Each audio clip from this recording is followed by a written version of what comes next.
Hello friends, in this video I'll tell you how to use round function in Excel. Like and subscribe, support this channel. Let's start. Many calculations, and with rounding, let's look at some cases. In the first case, round the first number to 2 decimal places.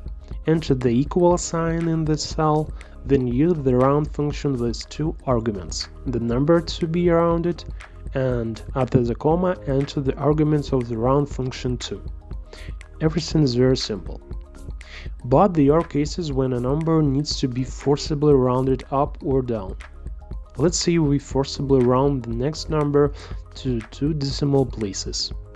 To do this, using function round down to 2 decimal places. Similarly, rounding up can be performed, but in this case we'll use function round up. So we have performed rounding after the decimal point.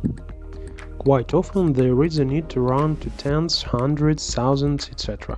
For this task we use the same functions, only the rounding argument will be with a minus sign. Let's round this number up to hundreds. To do this, use the round function by selecting a number and the argument of the function -2. We'll do the same with the rounding up and down.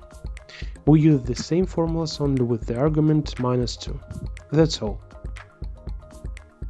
And of course, don't forget to use the increase and decrease decimal buttons if you don't need to round up or down. Now you know a little more. Thanks for watching.